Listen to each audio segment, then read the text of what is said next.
Hello दोस्तों, कैसे हो आप सभी। आशा करती हूँ आप सभी स्वस्थ होंगे। मैं आप सभी का अपने चैनल हिंदी क्लासेस में बहुत बहुत स्वागत करती हूँ। तो आप सभी को पता है भाई, हमने 2005 से लेकर 2024 तक ठीक है यूजीसी नेट के पेपर करने लग रहे हैं। ठीक है, आज ये अपनी 46वीं क्लास है और जितने भी हमारे 2005 से लेकर 2024 तक के पीवाईक्यू थे, यानी हिंदी साहित्य के पीवाईक्यू थे, वे मैं आपको करवाने लग रही हूँ। आज अपनी 46वीं क्लास है। 45 क्लासें मैंने आपको प्रोवाइड करवा दी है। जिस भी बच्चे ने अगर ये 45 क्लासें नहीं देखी है तो मेरे चैनल पर प्लेलिस्ट बनी हुई है, तो प्लीज़ आप वहाँ पर जाकर देख सकते हैं। तो आज की क्लास का अपना पहला क्वेश्चन रहेगा, निम्नलिखित में से कौन सी भाषा आर्य भाषाओं में शामिल नहीं है। ठीक है भाई, आर्य भाषाओं में कौन सी भाषा शामिल नहीं है ये हमें बताना है। तो संस्कृत, प्राकृत, तुर्की, अंग्रेजी। तो तुर्की भाषा शामिल नहीं है हमारी आर्य भाषाओं में। ठीक है, संस्कृत, प्राकृत और अंग्रेजी ये क्या है, आर्य भाषाएं हैं। लेकिन तुर्की क्या है, ये हमारी आर्य भाषा नहीं है। तुर्की आर्य भाषाओं में शामिल नहीं है क्योंकि तुर्की शामी परिवार की भाषा है। क्या भाई, तुर्की कौन से परिवार की भाषा है, शामी परिवार की भाषा है। जबकि अन्य संस्कृत, प्राकृत, अंग्रेजी भाषाएं आर्य भाषाओं के अंतर्गत आती है। तो अगला क्वेश्चन है अपना, निम्नलिखित में से कौन सा शब्द रूढ़ है, यौगिक नहीं भाई। ठीक है, हमें रूढ़ शब्द बताना है। तो पीला, झटपट, गुड़साल, पंकज। तो जो पीला शब्द है ये क्या है, हमारा रूढ़ है। झटपट, पंकज, गुड़साल ये क्या है, यौगिक शब्द रहेंगे भाई। तो इसका आंसर देख लेते हैं। पीला रूढ़ शब्द है, झटपट, गुड़साल यौगिक शब्द तथा पंकज योग रूढ़ शब्द है। ठीक है, जो झटपट गुड़साल है ये तो क्या है, यौगिक शब्द है, और जो पंकज है ये योग रूढ़ शब्द रहेगा। व्युत्पत्ति या रचना की दृष्टि से शब्द 3 प्रकार के होते हैं, रूढ़, यौगिक और योग रूढ़ भाई। ठीक है, व्युत्पत्ति या रचना की दृष्टि से है शब्द 3 प्रकार के, रूढ़, यौगिक और योग रूढ़। रूढ़ किसको कहते हैं, रूढ़ जो शब्द हमेशा किसी विशेष अर्थ को प्रकट करते हैं तथा इसके खंड का कोई अर्थ न निकले, उन्हें रूढ़ शब्द कहते हैं। जैसे नाक, कान। यौगिक शब्द किसको कहते हैं, जो शब्द अन्य शब्दों के योग से बने हो तथा जिनके प्रत्येक खंड का कोई अर्थ हो, उन्हें यौगिक शब्द कहते हैं। जैसे गुड़ प्लस में साल, गुड़साल। आग प्लस में बबूला, आग बबूला। योग रूढ़ शब्द जो शब्द अन्य शब्दों के योग से बने हो परंतु एक विशेष अर्थ के लिए प्रसिद्ध होते हैं, उन्हें योग रूढ़ कहते हैं। जैसे लंबोदर, लंबा है उधर जिसका, कौन होते हैं, गणेश जी। दशानंद, ठीक है, ये कौन है, रावण। अगला क्वेश्चन है तीसरा, निम्नलिखित में से कौन सा शब्द फारसी का है। ठीक है, फारसी का शब्द है इनमें से कोई, वो हमें बताना है। दाग, औरत, नीलम, फीस। तो दाग शब्द जो है वो फारसी का है भाई। तो दाग फारसी शब्द है। ठीक है, इसका आंसर देखते हैं हम। दाग फारसी शब्द है। फारसी शब्द के अन्य शब्द है। ठीक है, फारसी के और शब्द बताए तो दाग हो गया, और इसके बाद और कौन कौन से, आराम, अफसोस, खामोश, खरगोश, खुश, आमदनी आदि। जबकि औरत अरबी भाषा तथा फीस अंग्रेजी भाषा का शब्द है। ठीक है, औरत और अरबी। ठीक है, ये औरत जो है ये अरबी भाषा का है, और जो फीस है ये अंग्रेजी भाषा का शब्द रहेगा। अगला क्वेश्चन है, नया लेखक उनसे डरता है पर पुराना घबराता है, पंडित सिर हिलाता, वे पुराने की गुलामी पसंद नहीं करते और नवीन की गुलामी तो उनके लिए एकदम असह्य है। उपरोक्त कथन किस लेखक ने किस लेखक के बारे में कहा है, तो देखते हैं। आचार्य रामचंद्र शुक्ल ने आचार्य महावीर प्रसाद द्विवेदी के लिए नहीं भाई। आचार्य महावीर प्रसाद ने भारतेंदु जी के लिए नहीं। आचार्य नंद दुलारे वाजपेयी ने आचार्य हजारी प्रसाद नहीं भाई। आचार्य हजारी प्रसाद द्विवेदी ने आचार्य रामचंद्र शुक्ल के लिए कहा है। ठीक है, नया लेखक उनसे डरता है, पुराना घबराता है, पंडित सिर हिलाता है, वे पुराने की गुलामी पसंद नहीं करते और नवीन की गुलामी तो उनके लिए ऐसा है। उक्त कथन हजारी प्रसाद द्विवेदी ने आचार्य रामचंद्र शुक्ल के विषय में कहा है। अगला क्वेश्चन है अपना पांचवा, रामचंद्र शुक्ल के अनुसार निम्नलिखित में से कौन सा पंच बिडाल में शामिल नहीं है। ठीक है भाई, रामचंद्र शुक्ल के अनुसार निम्नलिखित में से पंच विडाल में कौन सा शामिल नहीं है, ये हमें बताना है। तो आलस्य शामिल है, हिंसा भी है, चिकित्सा भी है, लेकिन अहंकार क्या है, पंच विडाल में शामिल नहीं है। ठीक है, आंसर देख लेते हैं इसका। आचार्य रामचंद्र शुक्ल के अनुसार अहंकार पंच विडाल में शामिल नहीं है। पंच विडाल बौद्ध शास्त्रों में निरूपित पंच प्रतिबंध है। क्या भी जो पंच विडाल है वो बौद्ध शास्त्रों में निरूपित पंच प्रतिबंध है। शुक्ल जी के अनुसार पंच प्रतिबंध है, आलस्य है, हिंसा है, चिकित्सा है, काम और मोह है, लेकिन अहंकार नहीं। भाई कौन कौन से है पांच? आलस्य, हिंसा, चिकित्सा, काम और मोह। अगला क्वेश्चन है छठा।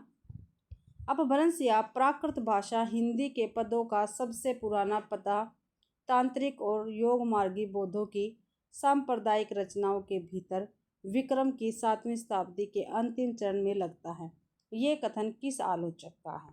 तो श्याम सुंदर दास का, रामचंद्र शुक्ल जी का, हजारी प्रसाद द्विवेदी का, रामविलास शर्मा का। तो ये रामचंद्र शुक्ल जी का कथन रहेगा। देख लेते हैं आगे। अपभ्रंश या प्राकृत भाषा हिंदी के पदों का सबसे पुराना पता तांत्रिक और योग मार्गी बौद्धों की सांप्रदायिक रचनाओं के भीतर विक्रम की 7वीं शताब्दी के अंतिम चरण में लगता है। ये कथन भाई रामचंद्र शुक्ल जी का है। तो ये देखते हैं। 700-800 वर्षों की संचित ज्ञान राशि सामने लगी हुई थी, पर ऐसी निर्दिष्ट सरणियों की उद्भावना नहीं हुई थी जिसके अनुसार सुगमता से इस प्रभुत सामग्री का वर्गीकरण होता। भिन्न भिन्न शाखाओं के हजारों कवियों की केवल कालक्रम से गुथी उपयुक्त वर्तमालाएं साहित्य के इतिहास के अध्ययन में कहाँ तक सहायता पहुँचा सकती थी। सारे रचनाकाल को केवल आदि, मध्य, पूर्व, उत्तर इत्यादि खंडों में आंख मूंद कर बांट देना, यह भी नहीं देखना कि खंड के भीतर क्या आता है क्या नहीं आता, किसी वृत्त संग्रह को इतिहास नहीं बना सकता। साहित्य इतिहास लेखन के संबंध में उपयुक्त बात किस आलोचक ने कही है?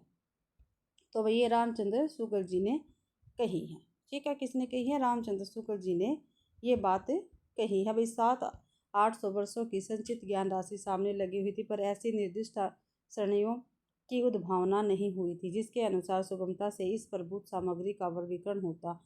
भिन्न भिन्न शाखाओं के हजारों कवियों की केवल कालक्रम से गुथी उपयुक्त वर्तमालाएं साहित्य के इतिहास के अध्ययन में कहाँ तक सहायता पहुँचा सकती थी। सारे रचनाकाल को केवल आदि, मध्य, पूर्व, उत्तर इत्यादि खंडों में आंख मूंद कर बांट देना, यह भी न देखना कि खंड के भीतर क्या आता है क्या नहीं, किसी वृत्त संग्रह को इतिहास नहीं बना सकता। साहित्य इतिहास लेखन के संबंध में यह बातें आचार्य रामचंद्र शुक्ल ने मिश्र बिंदु विनोद के बारे में कही है। ठीक है, रामचंद्र शुक्ल जी ने जो मिश्र बिंदु विनोद लिखा था उसके बारे में ये बातें कही है रामचंद्र शुक्ल जी ने।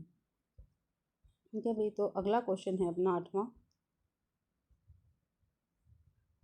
ब्रज का कीर्तन संप्रदाय हिंदी साहित्य के इतिहास का काल विभाजन और नामकरण करते हुए उपयुक्त नामकरण निम्नलिखित में से किस साहित्य इतिहासकार ने सुझाया है?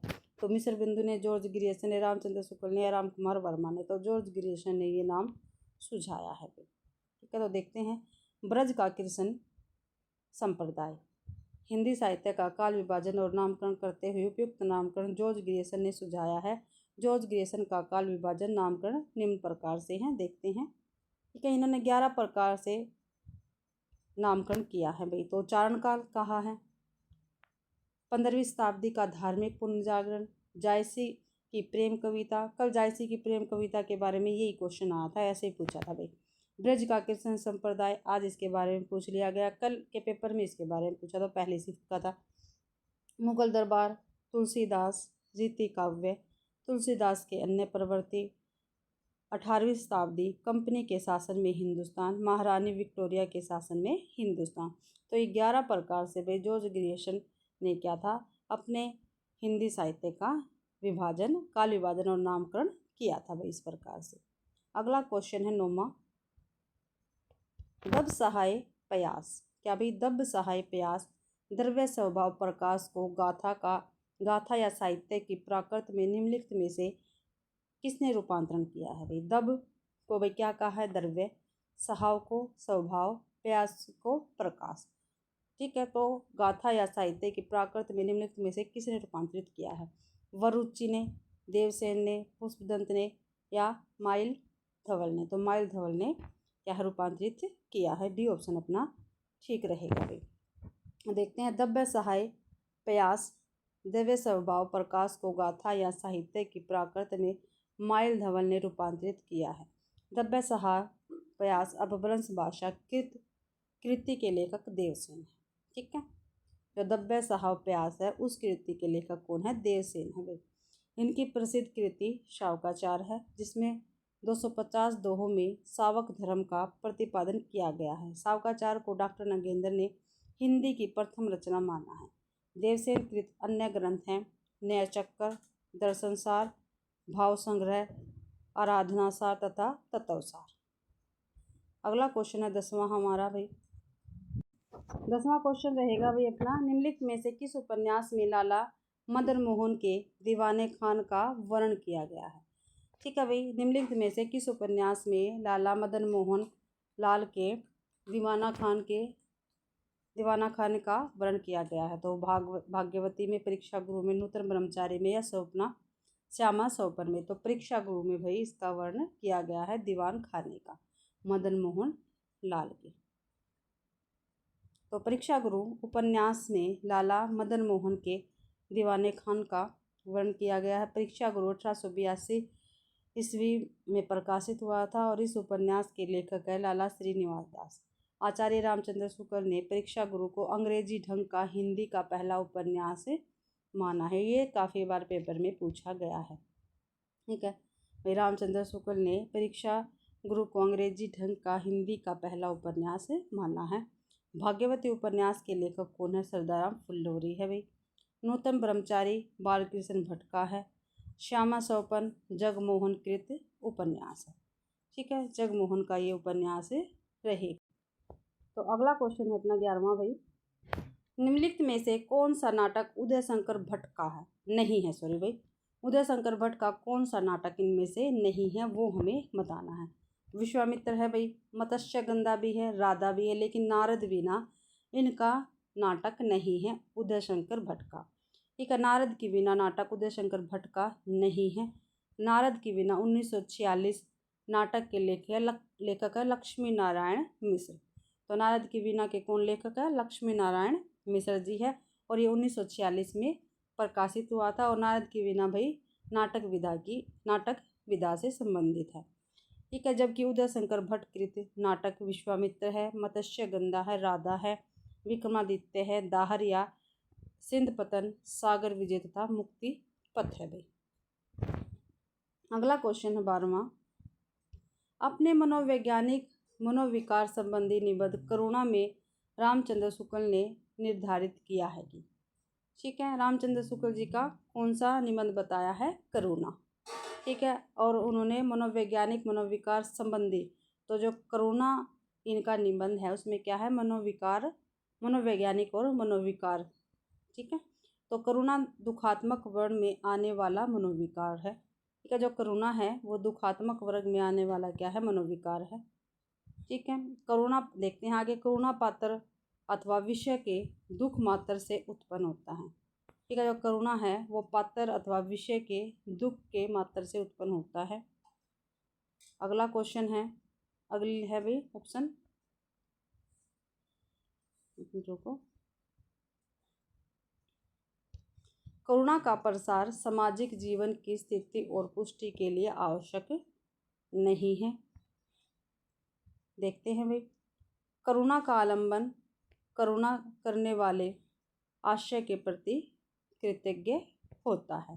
तो इसमें से मंतव्य कौन सा नहीं है शुक्ल जी का, ये हमें बताना है। तो सी वाला ऑप्शन क्या है हमारा? ठीक है, यानी इसमें गलत रहेगा। करुणा का प्रसार सामाजिक जीवन की स्थिति और पुष्टि के लिए आवश्यक नहीं है, ये क्या है? गलत है। और सभी क्या है? ठीक है भाई। देखते हैं इसका सार। करुणा का प्रसार सामाजिक जीवन की स्थिति और पुष्टि के लिए आवश्यक नहीं है। निबंध करुणा के संबंध में यह मंतव्य शुक्ल जी का नहीं है भाई। शुक्ल जी ने अपने मनोवैज्ञानिक मनोविकार संबंधी निबंध करुणा में यह निर्धारित किया है कि करुणा दुखात्मक वर्ग में आने वाला मनोविकार है। करुणा पात्र अथवा विषय के दुख मात्र से उत्पन्न होता है। करुणा का आलंबन करुणा करने वाले आश्रय के प्रति कृतज्ञ होता है। अगला क्वेश्चन है, निम्नलिखित में से किस उपन्यास में बाल वह संधि और किशोर मन के मनोवैज्ञानिक अंकन का प्रयास किया गया है? तो शेखर एक जीवनी में भी। तो शेखर एक जीवनी में तो शेखर एक जीवनी 1940 और से लेकर 1944 उपन्यास में बाल वह संधि किशोर मन के मनोवैज्ञानिक अंकन का प्रयास किया गया है। शेखर एक जीवनी उपन्यास के लेखक कौन है? सच्चिदानंद हीरानंद वात्स्यायन आज्ञे भाई। ठीक है, क्या है इनका पूरा नाम आज्ञे जी का? सच्चिदानंद हीरानंद वात्स्यायन आज्ञे। ठीक है, और शेखर एक जीवनी क्या है? उपन्यास विधा का है भाई। यह मनोविश्लेषणात्मक उपन्यास है। इसके प्रमुख पात्र शेखर और शशि है। ठीक है, कौन कौन से पात्र? शेखर और शशि है। त्यागपत्र, जयवर्धन, जिनेंद्र कृत भाई। त्यागपत्र और जयवर्धन किसके हैं? जिनेंद्र के उपन्यास हैं। पर्दे की रानी इलाचंद्र जोशी का उपन्यास है। ठीक है, पर्दे की रानी किसका? इलाचंद्र जोशी का उपन्यास रहेगा। अगला क्वेश्चन है भाई, मैला आंचल उपन्यास के पात्र नहीं है। ठीक है, इनमें से जो मैला आंचल है उसके उपन्यास के पात्र कौन कौन नहीं है वो हमें बताना है। प्रशांत और कालीचरण है भाई। श्रीधर और सरस्वती ये नहीं है। तो अपने क्वेश्चन का आंसर यही रहेगा। कमली और सुमृति दास भी हैं, सुमृत दास भी है, सॉरी। हरगौरी सिंह और मंगला देवी भी है मैला आंचल के उपन्यास। तो देखते हैं पात्र। तो मैला आंचल उपन्यास के पात्र श्रीधर और सरस्वती नहीं है, जबकि प्रशांत, कालीचरण, कमली, सुमृति दास, हरगौरी सिंह तथा मंगला देवी मैला आंचल उपन्यास के प्रमुख पात्र हैं। मैला आंचल 1954 ईस्वी में फणीश्वरनाथ रेणु द्वारा रचित आंचलिक उपन्यास है। कैसा उपन्यास है ये? आंचलिक उपन्यास है, 1954 में प्रकाशित हुआ था। श्रीधर और सरस्वती पात्र यह पथ बंधु था उपन्यास के पात्र है, और इसके लेखक कौन है? नरेश मेहता। अगला क्वेश्चन है 15वां, नई कहानी आग्रह की कहानी नहीं। क्या भाई? नई कहानी आग्रह की कहानी नहीं है, प्रवृत्तियों की हो सकती है और उसका मूल स्रोत है जीवन का यथार्थ बोध, और इस यथार्थ को लेकर चलने वाला वह विराट मध्य और निम्न वर्ग है जो अपनी जीवन शक्ति से आज के दुर्दांत संकट को जाने अनजाने झेल रहा है। उपयुक्त कथन किस लेखक ने नई कहानी के संदर्भ में कहा है? तो भीष्म साहनी ने, शिव प्रसाद सिंह ने, राजेंद्र यादव ने, या कमलेश्वर ने? तो कमलेश्वर ने क्या है भाई ये कथन कहा है, नई कहानी आग्रह की कहानी नहीं है, प्रवृत्तियों की हो सकती है और उसका मूल स्रोत है जीवन का यथार्थ बोध, और इस यथार्थ को लेकर चलने वाला वह विराट मध्य और निम्न मध्य वर्ग है जो अपनी जीवन शक्ति से आज के दुर्दांत संकट को जाने अनजाने झेल रहा है। उक्त कथन कमलेश्वर ने नई कहानी के संदर्भ में कहा है। भैरव प्रसाद गुप्त की नई कहानी पत्रिका से, ठीक है, नई कहानी पत्रिका से नई कहानी का आरंभ 1956 में माना जाता है। किसका? भैरव प्रसाद गुप्त ने जो नई कहानी पत्रिका से नई कहानी का प्रारंभ माना जाता है। ठीक है, भैरव प्रसाद गुप्त की कौन सी पत्रिका थी? नई कहानी, और इसी से क्या है नई कहानी का प्रारंभ माना जाता है 1956 से। राजेंद्र यादव, मोहन राकेश और कमलेश्वर नई कहानी के प्रवर्तक माने जाते हैं। कौन कौन से माने जाते हैं भाई नई कहानी के प्रवर्तक? राजेंद्र यादव, मोहन राकेश और कमलेश्वर। अगला क्वेश्चन है भाई अपना 16वां, शक्ति कवित बीज रूप है, संस्कार विशेष है, अर्थात कवित्व निर्माण के बीज रूप विशिष्ट संस्कार को शक्ति कहते हैं। ठीक है, प्रतिभा के विषय में उक्त उद्धरण किस आचार्य का है? तो आचार्य कुंतक का, पंडित जगन्नाथ का, आचार्य मम्मट का, या पंडित जी का? तो आचार्य मम्मट का एक कथन रहेगा। शक्ति कवित्व बीज रूप है, संस्कार विशेष है, अर्थात कवित्व निर्माण के बीज रूप विशिष्ट संसार को शक्ति कहते हैं। प्रतिभा के विषय में उक्त उद्धरण किसका है? आचार्य मम्मट का है भाई। अगला क्वेश्चन है, निम्नलिखित में से किस आचार्य ने रसों की संख्या 8 मानी है? ठीक है, 8 रस किसने माने? दंडी ने, धनंजय ने, रुद्रज ने या अभिनवगुप्त ने? तो दंडी ने माने हैं 8। आचार्य दंडी ने रसों की संख्या 8 मानी है। आचार्य भरत मुनि ने भी रसों की संख्या 8 ही मानी है, जो निम्न है: श्रृंगार, हास्य, करुण, वीर, भयानक, विभत्सय, अद्भुत, रौद्र। अन्य कवि के अनुसार रसों की संख्या में धनंजय ने 9, भरत ने 10 और अभिनवगुप्त ने 9 माना है। अगला है क्वेश्चन, निम्नलिखित में से कौन सा कथन सही है? ठीक है, सही कथन हमें बताना है। आइए रिचर्ड की प्रसिद्ध कृति का नाम दे। प्रिंसिपल ऑफ लिटरेरी क्रिटिसिज्म है, प्रैक्टिकल क्रिटिसिज्म नहीं। ये क्या है? गलत है। आइए रिचर्ड का आलोचनात्मक लेखन कार्य 19वीं सदी के अंत तक समाप्त हो गया। ये भी क्या है? गलत है। रिचर्ड जिसे संप्रेक्षण कहते हैं वह भारतीय काव्य शास्त्र के साधारणीकरण का ही एक रूप है। ये बिल्कुल ठीक है। रिचर्ड का एक सिद्धांत मूल्य सिद्धांत है जिसका मनोविज्ञान से कोई संबंध नहीं। ये क्या है? गलत है। तो सी ऑप्शन अपना ठीक रहेगा 18वें का। आगे देखते हैं। रिचर्ड जिसे संप्रेक्षण कहते हैं वह भारतीय काव्य शास्त्र के साधारणीकरण का एक रूप है। कथन सही है। रिचर्ड के मूल्य सिद्धांत तथा संप्रेक्षण सिद्धांत का प्रतिपादन किया है। इनके प्रमुख ग्रंथ हैं दी मीनिंग ऑफ मीनिंग 1923 में, साइंस एंड पोइट्री, बियॉन्ड तथा इंटरप्रेटेशन इन टीचिंग आदि पे। अगला क्वेश्चन है, बिंबवाद का संबंध निम्नलिखित में से किस आचार्य से है? तो जॉर्ज लुकास का, एजरा पाउंड, डैनियल बेल या जोक दरिता? तो जो हमारे बिंबवाद का संबंध भाई एजरा पाउंड से रहेगा। बिंबवाद का संबंध एजरा पाउंड से है। बिंबवाद पर एजरा पाउंड का कथन है, ऐसी कविता जिसमें चित्रकला और शिल्पकला मानव संवाद के लिए एकत्रित हुए हो, बिंबवाद हो। बिंबवाद को कभी कभी विकास की निरंतर तथा सतत अवधि के बजाय रचनात्मक क्षणों के लिए सिलसिले के रूप में देखा जाता है। हिंदी साहित्य में बिंब का नवीन अर्थ है प्रतिपादन रामचंद्र शुक्ल की आलोचना द्वारा हुआ है और उन्होंने अर्थ ग्रहण पर बिंब ग्रहण को वरीयता दी है भाई।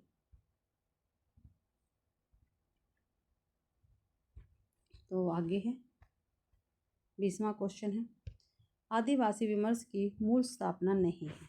जो आदिवासी विमर्श की मूल स्थापना कौन सी नहीं है वो हमें बतानी है। सांस्कृतिक पहचान के लिए संघर्ष, ये तो है भाई। जनजातियों के विस्थापन का त्रास, ये भी है। सत्ता के प्रति मोह, नहीं, ये गलत है भी। तो अपना यही ऑप्शन ठीक रहेगा इस क्वेश्चन का। जल जंगल जमीन पर अधिकार, ये भी है। तो सत्ता के प्रति मोह आदिवासी विमर्श की मूल स्थापना नहीं है। आदिवासी विमर्श की मूल स्थापना इस प्रकार है: सांस्कृतिक पहचान के लिए संघर्ष, जनजातियों के विस्थापन का त्रास, जल जंगल जमीन पर अधिकार, आदिवासी विमर्श की ये वही रहेंगी। और आगे देखते हैं। 20वीं सदी के अंतिम दशक में शुरू हुआ यह अस्मिता मूलक विमर्श है। इसके केंद्र में आदिवासियों की जल जंगल और जीवन की चिंताएं हैं। आदिवासी विमर्श आदिवासी अस्मिता की पहचान, उसके अस्तित्व संबंधी संकट और उसके खिलाफ जारी प्रतिरोध का साहित्य है। अगला क्वेश्चन है 21वां, हमारे समाज के पुरुष के विवेकहीन जीवन का चित्र देखना हो तो विवाह के समय गुलाब सी खिली हुई स्वस्थ बालिकाओं को 5 वर्ष बाद देख लीजिए। उस समय असमय प्रौढ़ हुई दुर्बल संतानों की रोगिणी पीली माता में कौन सी व्यवस्था, कौन सी रुला देने वाली करुणा न मिले। उपयुक्त कथन किस लेखिका का है भाई? तो रमणिका गुप्ता का, मन्नू भंडारी का, प्रभा केतान का या महादेव वर्मा का? तो महादेव वर्मा का कथन रहेगा। ठीक है, और महादेव वर्मा की, और ये कथन महादेव वर्मा के श्रृंखला की कड़िया से लिया गया है। ठीक है, महादेव वर्मा की है श्रृंखला की कड़िया और उसी से ये कथन लिया गया है। महादेव वर्मा की रचनाएं कौन कौन सी है? निहार, रश्मि, नीरजा, सांदेगी, दीपशिखा, सप्तप्रणा, प्रथम आयाम और अग्नि रेखा भाई। अगला क्वेश्चन है, स्त्री विमर्श की मूल स्थापना नहीं है। ठीक है, स्त्री विमर्श की क्या है? मूल स्थापना नहीं है, वो हमें बतानी है। सतीत्व ही स्त्रीत्व है, यही क्या है? इसकी मूल स्थापना नहीं है। तो स्त्री के स्वतंत्र व्यक्तित्व की स्वीकार्यता, ये तो है। सामाजिक वर्जनाओं से मुक्ति, ये भी है। परिवार संस्था का जनतांत्रिकरण, ये भी है। तो देखते हैं, सती तत्व ही स्त्री तत्व है। स्त्री विमर्श की मूल स्थापना नहीं है। स्त्री विमर्श की मूल स्थापना इस प्रकार है: स्त्री के स्वतंत्र व्यक्तित्व की स्वीकार्यता, सामाजिक वर्जनाओं से मुक्ति, परिवार संस्था का जनतांत्रिकरण। स्त्री विमर्श उस साहित्यिक आंदोलन को कहा जाता है जिसमें स्त्री अस्मिता को केंद्र में रखकर संगठित रूप से स्त्री साहित्य की रचना की गई थी। स्त्री विमर्श को अंग्रेजी में फेमिनिज्म कहा जाता है। शुरुआत में ही हिंदी में इसके लिए नारीवाद या मर्द सत्तात्मक शब्द प्रचलन में रहा भाई। तो अंग्रेजी में क्या कहा जाता है स्त्री विमर्श को? फेमिनिज्म भाई। 23वां क्वेश्चन है, मार्क्सवादी दर्शन के किस पक्ष से डॉक्टर भीमराव अंबेडकर की असहमति थी? ठीक है, असहमति थी भाई। तो श्रम की गरिमा नहीं, वर्ग विहीन समाज की स्थापना नहीं भी, शोषण विहीन समाज की स्थापना नहीं भाई। तो क्रांति में हिंसा, ये इनकी क्या थी? इसमें असहमति थी भाई।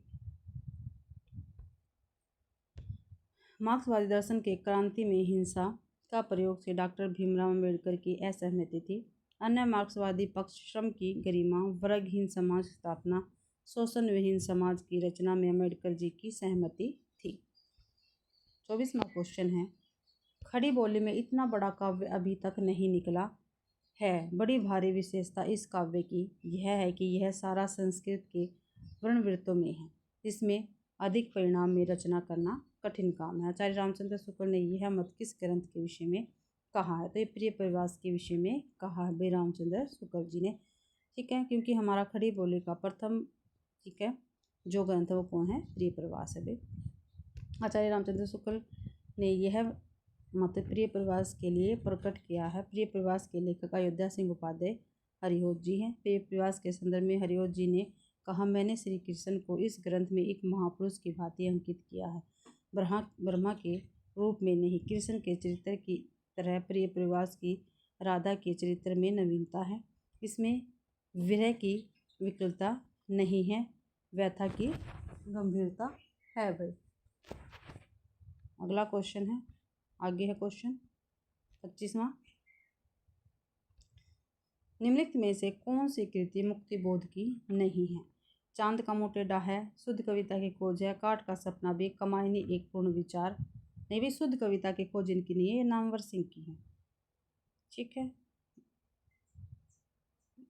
सॉरी भाई, शुद्ध कविता की खोज नामवर सिंह की नहीं, दिनकर की है शायद। देखते हैं। तो काट देखो, चांद का मोटेडा, काट का सपना और कमायनी एक पूर्ण विचार, ये तो मुक्ति बोध की है।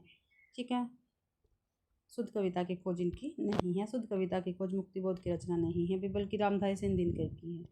ठीक है, दिनकर की अन्य रचनाएं इस प्रकार है: काव्य की भूमिका, पंथ प्रसाद और मैथिलीशरण, चांद का मुटेडा, काट का सपना, कमायनी एक पूर्ण विचार मुक्तिबोध की है रचनाएं। धूमिल ने रोटी और संसद कविता में कितने आदमियों का जिक्र किया है? ये क्वेश्चन काफ़ी बार पेपर में आया है। ठीक है, रोटी और संसद में, ठीक है, ये रोटी और संसद कविता है धूमिल जी की, और उसमें कितने आदमियों के विषय में कहा है? तो 4, 5, 2, 3, तो 3 आदमियों के विषय में धूमिल जी ने कहा है। तो क्या कहा है देखते हैं।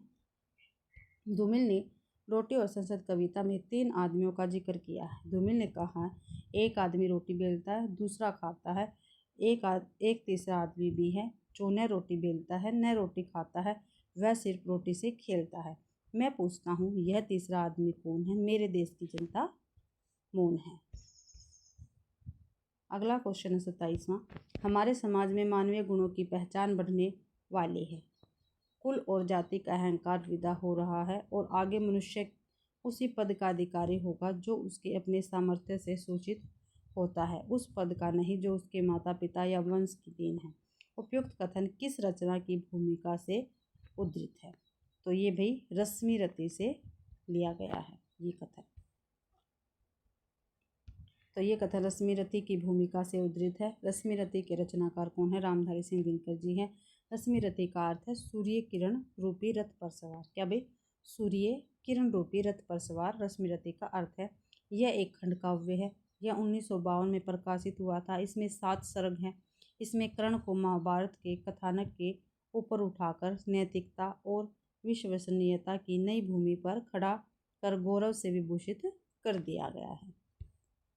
अगला क्वेश्चन 28वां, तेरा मेरा मनवा कैसे एक होई रे, मैं कहता हूँ आँखें देखी तू कहता कागज की लेखी।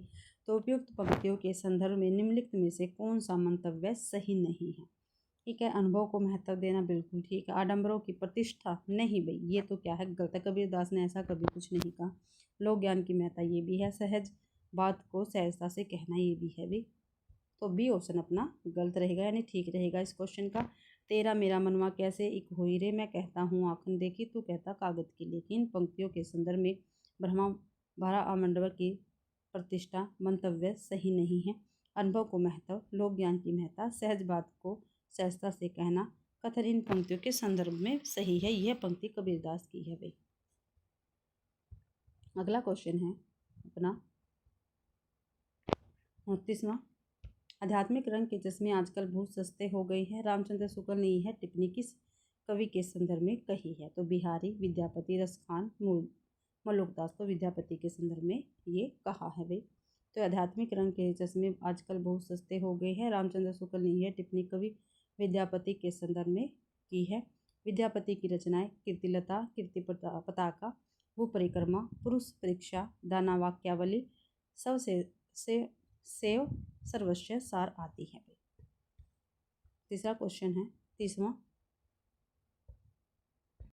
क्वेश्चन है भाई, माता पिता के संबंध विच्छेद से प्रभावित बालक के त्रस्त जीवन की कथा पर आधारित उपन्यास है। ठीक है, तो कौन सा आधारित उपन्यास है ये हमें बताना है।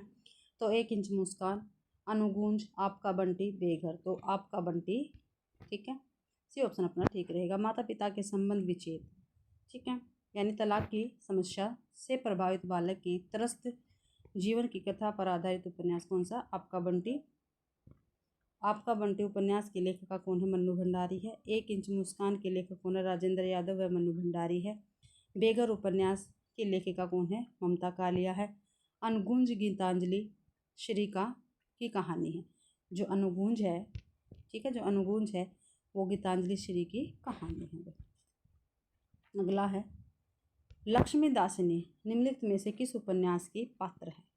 जो लक्ष्मी दासिनी है वो किस उपन्यास की पात्रा है? तो मैला आंचल, प्रति परिकथा, जुलूस, कितने चौराहे। तो मैला आंचल की क्या है ये पात्रा रहेगी। लक्ष्मी दासिन, जो लक्ष्मी दासिन है वो मैला उपन्यास की पात्र है। मैला आंचल 1954 ईस्वी में, ठीक है, फणीश्वरनाथ रेणु का उपन्यास है। ये आंचलिक उपन्यासकार है। मैला आंचल में पूर्णिया जिले के मेरीगंज गांव की कथा है। काफ़ी बार पेपर में पूछा गया है। इसके अन्य पात्र है बावनदास, बालदेव, ठीक है, कालीचरण, राम खेलावन, रामदास, सेवादास, राम किरणपाल सिंह, कमली, डॉक्टर तहसीलदार, वासुदेव इत्यादि। प्रति परिकथा 1957 ईस्वी की, जुलूस 1965 का तथा कितने चौराहे 1966 का फणीश्वरनाथ रेणु के ये उपन्यास रहेंगे भाई। अगला क्वेश्चन है 32वां। गोदान उपन्यास का होरी राम अवध प्रांत के किस गांव का रहने वाला किसान है? तो बेलारी, गंगोली, शिवपालगंज या पांडेपुर। तो बेलारी गांव का रहने वाला किसान है भाई होरी। गोदान उपन्यास का होरी राम अवध प्रांत के बेलारी गांव का रहने वाला किसान था। गोदान 1936 ईस्वी का उपन्यास है और उपन्यास में किसान जीवन की महागाथा एवं ऋण की समस्या का अंकन किया गया है। इसके लेखक प्रेमचंद जी है। राही मासूम रजा के उपन्यास आधा गांव 1966 ईस्वी में प्रकाशित हुआ था और गाजीपुर जिले के गंगोली गांव के सैयद मुसलमानों की कथा है। ठीक है, गंगोली गांव का इसमें वर्णन हुआ है और सैयद मुसलमानों की इसमें कथा है आधा गांव में, और आधा गांव में राही मासूम रजा का उपन्यास रहेगा। श्री लाल शुक्ल के उपन्यास राग दरबारी 1968 ईस्वी में शिवपालगंज की जिंदगी का यथार्थ चित्रण किया गया है। प्रेमचंद के उपन्यास रंगभूमि 1925 ईस्वी का है। बनारस के पांडेपुर नामक स्थान का वर्णन हुआ है इसमें। किसमें? रंगभूमि में पांडेपुर नामक स्थान का जिक्र हुआ है। राग दरबारी व शिवपालगंज का। अगला क्वेश्चन है, राग दरबारी उपन्यास के पात्र हैं मदन मोहन और बाबू बैजनाथ, नहीं भी, मास्टर मोतीराम और बाबू रामाधीन, ये है। मास्टर शिव शंभू भी नहीं है, तो भी ऑप्शन अपना ठीक हो गया है। तो नीचे देखते हैं, राग दरबारी उपन्यास के पात्र मास्टर मोतीराम और बाबू रामाधीन हैं। इस उपन्यास के अन्य पात्र है वैजी, रंगनाथ, रुपन बाबू, दरोगा जी, जोगनाथ, सनीचर, खन्ना मास्टर, बद्री पहलवान इत्यादि। राग दरबारी 1968 ईस्वी का उपन्यास है और इसके लेखक श्री लाल शुक्ल जी है। इस उपन्यास में शिवपालगंज गांव का चित्रण किया गया है। आगे है भाई क्वेश्चन, प्रथम विश्व युद्ध की पृष्ठभूमि पर रचित कहानी कौन सी है? कहानी के बारे में पूछा अभी, प्रथम विश्व युद्ध की पृष्ठभूमि पर रचित कहानी कौन सी है? उसने कहा था सिक्का बदल गया, परिंदे अमृतसर आ गया। तो उसने कहा था ये क्या है? प्रथम विश्व युद्ध की पृष्ठभूमि पर रचित कहानी है। प्रथम विश्व युद्ध की पृष्ठभूमि पर रचित कहानी है, उसने कहा था। और ये 1915 ईस्वी में सरस्वती पत्रिका में छपी थी। यह प्रथम विश्व युद्ध की पृष्ठभूमि पर लिखी गई प्रेम संवेदना की कहानी है। कैसी कहानी है? प्रेम संवेदना की कहानी है। उसने कहा था फ्लैशबैक यानी पूर्व दीप्ति में लिखी कहानी है, हिंदी की प्रथम कहानी है। इसके लेखक चंद्रदत्त शर्मा गुलेरी जी हैं। इनकी कहानियां बुद्धू का कांटा, सुखमय जीवन इत्यादि हैं। 35वां क्वेश्चन है, मानव प्रवृत्तियों तथा मनोविकारों का पात्र के रूप में उपस्थित कर नाटकीय द्वंद्व की सृष्टि करने वाला जयशंकर प्रसाद का नाटक कौन सा है? क्या अभी मानव प्रवृत्तियों अथवा मनोविकारों को पात्र के रूप में उपस्थित कर नाटकीय द्वंद्व की सृष्टि करने वाला जयशंकर प्रसाद का नाटक कौन सा? तो विशाख, कामना, सज्जन या प्राश्चित? तो कामना नाटक इनका है भाई। मानव प्रवृत्ति अथवा मनोविकारों को पात्र के रूप में उपस्थित कर नाटकीय द्वंद्व की सृष्टि करने वाला जयशंकर प्रसाद का नाटक है कामना। कामना 1927 ईस्वी नाटक संस्कृत के प्रबोध चंद्रोदय की भांति अनौपदेशक नाटक है। इसमें भावनाओं को नाटकीय पात्रों का रूप दिया है। इतिहास के गड़े मुर्दे उखाड़ने का काम इस युग के साहित्य में वांछनीय नहीं है। अपने किस नाटक की भूमिका में लक्ष्मी नारायण मिश्र ने जयशंकर प्रसाद के ऐतिहासिक सांस्कृतिक नाटकों की प्रतिक्रिया में यह बात कही है? क्या भी इतिहास के गड़े मुर्दे उखाड़ने का काम इस युग के साहित्यिक वांछनीय नहीं है? तो सन्यासी, मुक्ति का रहस्य, सिंदूर की होली या योग राजयोग? तो भाई सन्यासी नाटक में इन्होंने कहा है इतिहास के गड़े मुर्दे उखाड़ने का काम इस युग के साहित्य में वांछनीय नहीं है। ये सन्यासी नाटक की भूमिका में लक्ष्मी नारायण मिश्र ने जयशंकर प्रसाद के ऐतिहासिक सांस्कृतिक नाटकों की प्रतिक्रिया में बात कही है। और सन्यासी नाटक भाई 1930 में प्रकाशित हुआ था। मुक्ति का रहस्य 1932 ईस्वी, सिंदूर की होली 1934 ईस्वी, राजयोग 1933 ईस्वी। ये सभी नाटक लक्ष्मी नारायण मिश्र जी के। और इनसे पहले सन्यासी आएगा, सन्यासी 1930, मुक्ति का रहस्य 1932, सिंदूर की होली 1934, राजयोग 1933। ये सभी नाटक इसके लक्ष्मी नारायण मिश्र जी के रहेंगे भाई। अगला क्वेश्चन है, नारी का आकर्षण पुरुष को पुरुष बनाता है तो उसका अपकर्षण उसे गौतम बुद्ध बना देता है। यह संवाद अंश किस नाटक का है? तो ये लहरों के हंस का है भाई। किसका है? लहरों के हंस का है। नारी का आकर्षण पुरुष को पुरुष बना देता है और उसका आकर्षण उसे गौतम बुद्ध बनाता है। यह संवाद लहरों के राजहंस नाटक का है।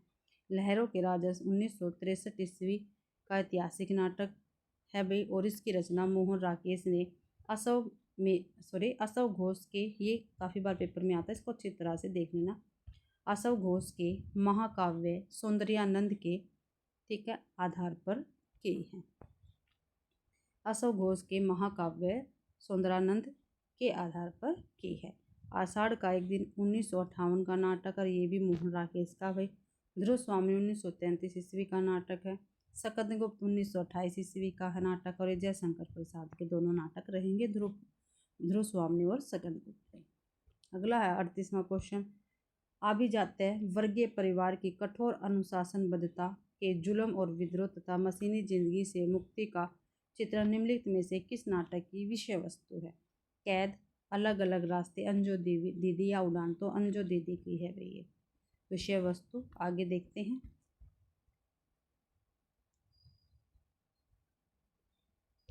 आभिजात्य वर्गीय परिवार की कठोर अनुशासनबद्धता, जुल्म और विद्रोह तथा मशीनी जिंदगी से मुक्ति का चित्रण अंजो दीदी नाटक की विषय वस्तु है। अंजो दीदी 1955 ईस्वी में उपेंद्र नाथ अश्क का ये नाटक है। कैद, उड़ान, अलग अलग रास्ते 1954 ईस्वी आदि नाटक उपेंद्रनाथ अश्क के ही। भाई कैद भी, उड़ान भी, अलग अलग रास्ते, ये सभी उपेंद्रनाथ अश्क के ही नाटक रहेंगे। 39वां क्वेश्चन है, क्या भूलूं क्या याद करूं हरिवंश राय बच्चन की आत्मकथा श्रृंखला का कौन सा भाग है? क्या भूलूं क्या याद करूं, तो पहला ही है भाई, ठीक है। तो कैसा है, पहला ही है। क्या भूलूं क्या याद करूं हरिवंश राय बच्चन की आत्मकथा श्रृंखला का पहला भाग है। हरिवंश राय बच्चन की आत्मकथा के 4 भाग है, जो इस प्रकार है। प्रथम भाग 1969 ईस्वी में, क्या भूलूं क्या याद करूं। द्वितीय भाग 1970 में, नीड़ का निर्माण फिर। तृतीय भाग 1978 में, बसेरे से दूर। चतुर्थ भाग 1985 में, 10 द्वार से सोपान तक। अगला क्वेश्चन है, मुक्तिबोध की आत्मकथा कृति के लेखक कौन है? ठीक है, मुक्तिबोध की आत्मकथा तो विष्णु चंद्र शर्मा, नामवर सिंह, रमेश चंद्र शाह या हंसराज रहबर। तो विष्णु चंद्र शर्मा मुक्तिबोध की आत्मकथा कृति के लेखक रहेंगे। एक मुक्तिबोध की आत्मकथा कृति के लेखक विष्णु चंद्र शर्मा। यह जीवनी विधा की रचना है। किस विधा की रचना है भाई? मुक्तिबोध की आत्मकथा जीवनी विधा की है। और हंसराज रहबर की जीवनी विधा योद्धा सन्यासी विवेकानंद है। ठीक है, योद्धा सन्यासी विवेकानंद किसकी है? हंसराज रहबर की जीवनी विधा की रचना है। निम्नलिखित में से कौन सी बातें केशवदास के बारे में रामचंद्र शुक्ल ने कही है? तो केशव को कवि हृदय नहीं मिला, ये तो भाई कही है, बिल्कुल कही है। उनमें वह सहृदयता या भावुकता भी न थी जो एक कवि में होनी चाहिए, ये भी कही है भाई। वे संस्कृत साहित्य से सामग्री लेकर अपने पांडित्य और रचना कौशल की धाक जमाना चाहते थे, ये भी कही है। अपनी रचना में उन्होंने संस्कृत साहित्य की युक्तियों से परहेज किया है, ये नहीं है भाई। तो ए, बी और सी बिल्कुल ठीक रहेगा, ये ऑप्शन अपना ठीक है। आचार्य केशवदास के बारे में रामचंद्र शुक्ल ने कहा, केशव को कवि हृदय नहीं मिला है, उनमें वैसा हृदय या और भावुकता भी न थी जो एक कवि में होनी चाहिए। वे संस्कृत साहित्य से सामग्री लेकर अपने पांडित्य और रचना कौशल की धाक जमाना चाहते थे। अपनी रचनाओं में केशव ने संस्कृत साहित्य की युक्तियों से परहेज न करके उसका खूब प्रयोग किया है, इसलिए शुक्ल जी ने केशवदास को कठिन काव्य का प्रेत कहा। ये क्वेश्चन काफ़ी बार पेपर में पूछा जाता है, ठीक है। कहा है रामस्वरूप चतुर्वेदी जी ने केशवदास की रामचंद्रिका को छंदों का अजायब घर कहा। क्या भाई? छंदों का अजायब घर किसको कहा है? रामचंद्रिका को कहा है। और किसने कहा है? रामस्वरूप चतुर्वेदी जी ने कहा है। और कठिन काव्य का प्रेत, जो कठिन काव्य का प्रेत है भाई, वो किसने कहा है? केशवदास को रामचंद्र शुक्ल जी ने कहा है। 42वां क्वेश्चन है, संविधान के अनुच्छेद 343 में संघ की राजभाषा के बारे में निम्नलिखित में से कौन से प्रावधान किए गए हैं? तो संघ की राजभाषा हिंदी और लिपि देवनागरी हो। ठीक है। शासकीय प्रयोजनों के लिए भारतीय अंकों का अंतर्राष्ट्रीय रूप मान्य होगा। राजभाषा के बारे में राष्ट्रपति एक आयोग का गठन करेंगे। उच्च न्यायालय और उच्चतम न्यायालय की संपूर्ण कार्रवाई अंग्रेजी भाषा में होगी। तो देखते हैं,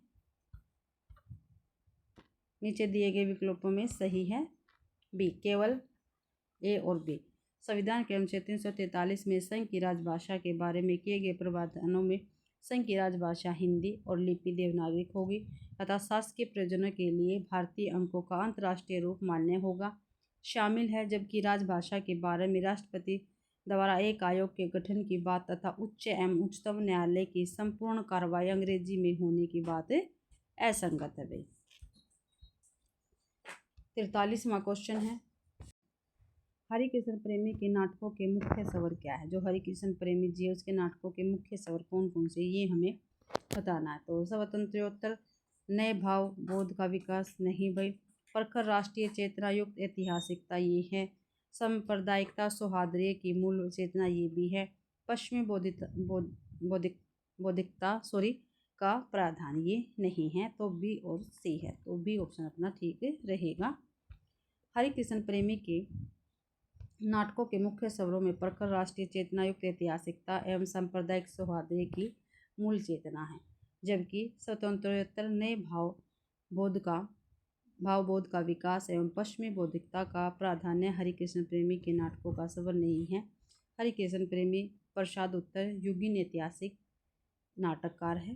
ठीक है, जो हरिकृष्ण प्रेमी जी है वो प्रसाद उत्तर यानी प्रसाद के बाद के ऐतिहासिक नाटककार है। सौपन भाग 1940, आहुति 1940, उद्धार 1949, प्रकाश स्तंभ 1954, कृति स्तंभ 1955, शतरंज के खिलाड़ी 1955, संरक्षण 1958, सांपों की सृष्टि 1959, रक्तदान 1962, आन कमान 1962, अमर और 1964 और अमर बलिदान 1968, अमृता पुत्री 1970 इत्यादि इनके प्रसिद्ध नाटक रहेंगे भाई। अगला क्वेश्चन है, विद्यालय परिसर के जीवन पर आधारित उपन्यास है क्या भाई? विश्वविद्यालय परिसर के जीवन पर आधारित उपन्यास है। तो परिशिष्ट और चक्रव्यूह, ठीक है, अपने अपने चेहरे नहीं है और धूप छाई भी नहीं है, तो ए और बी बिल्कुल ठीक रहेगा। परिशिष्ट और चक्रव्यूह क्या है? विश्वविद्यालय परिसर के जीवन पर आधारित उपन्यास है। विश्वविद्यालय परिसर के जीवन पर आधारित उपन्यास परिशिष्ट और चक्रव्यूह है। परिशिष्ट 1984 ईस्वी का है। इसमें तकनीकी शिक्षा संस्थानों में हरिजन विरोधी वातावरण का चित्रण किया गया है। यह गिरिराज किशोर का उपन्यास है, ठीक है।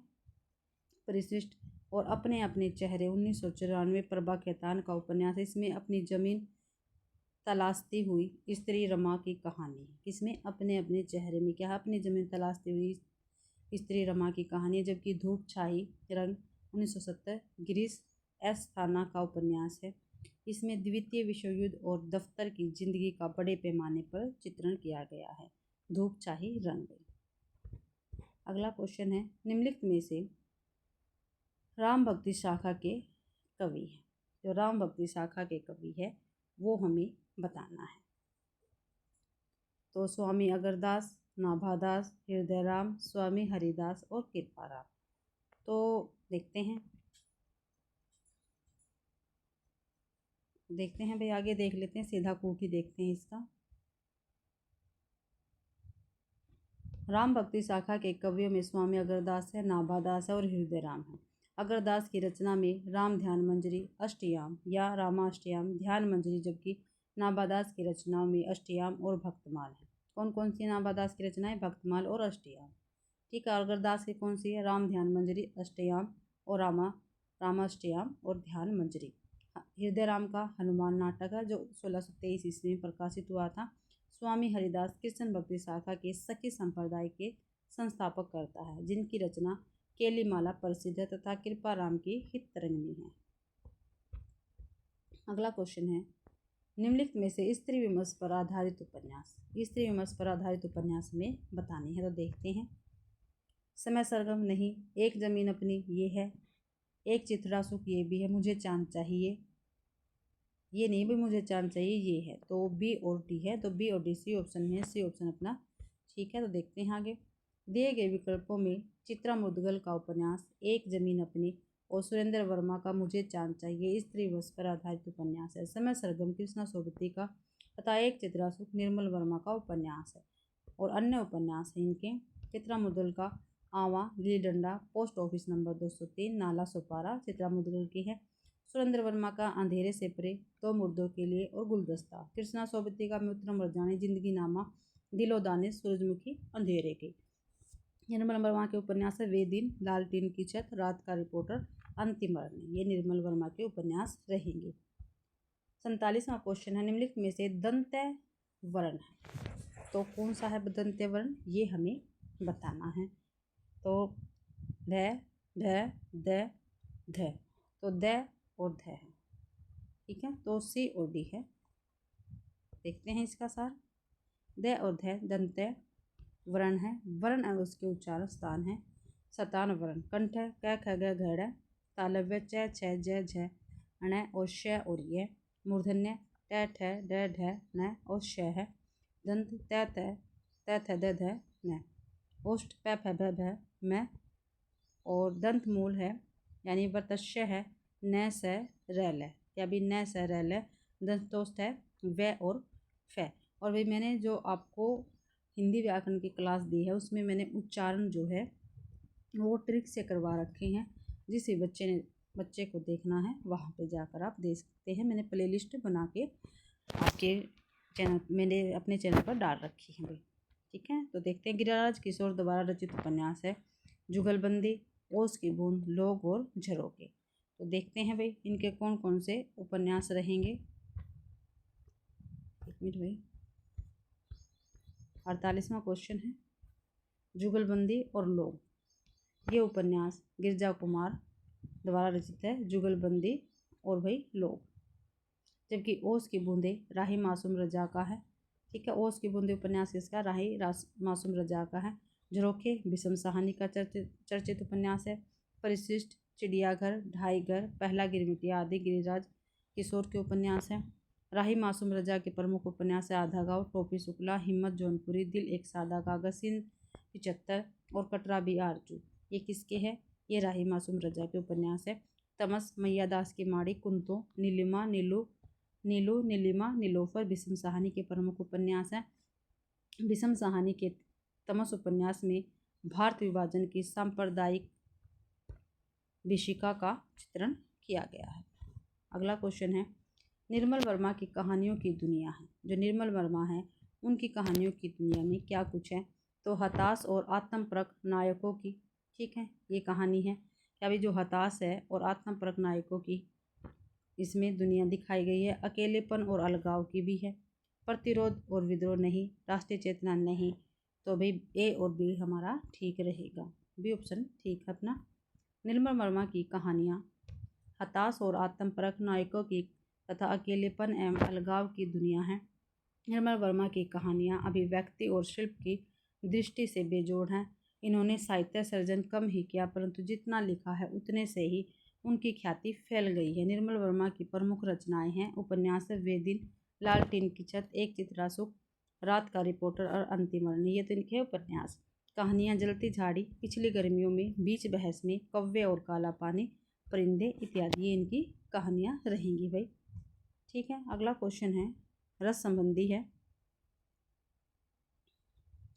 रस के संबंध में कहा गया है, रस को अलौकिक आनंद कहा गया, बिल्कुल ठीक है। रस को अलौकिक आनंद लाक्षणिक अर्थ में कहा गया है, ये भी ठीक है। आचार्य रामचंद्र शुक्ल ने भी रस के अलौकिक का समर्थन किया नहीं। भरत मुनि ने रस निष्पत्ति संबंधी सिद्धांत अपने पूर्व नाटककार भाष्य से ग्रहण किया, ये गलत है। तो ए और भी क्या है, बिल्कुल ठीक है। रस को अलौकिक आनंद कहा गया और रस को अलौकिक आनंद लाक्षणिक अर्थ में कहा गया है। तो देखते हैं बी ए ऑप्शन अपना बिल्कुल ठीक रहेगा भाई।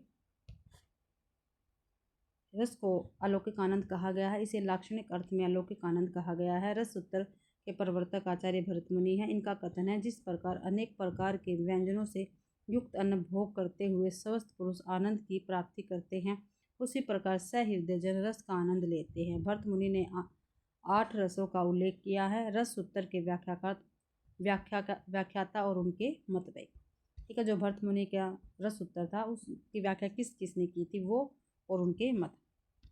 तो आचार्य सिद्धांत और दर्शन भट्टरोलट ने की थी व्याख्या इनके रस उत्तर की, ठीक है। और फिर पहले भट्टरोलक, फिर शंकु, फिर भट्टनायक, फिर अभिनव।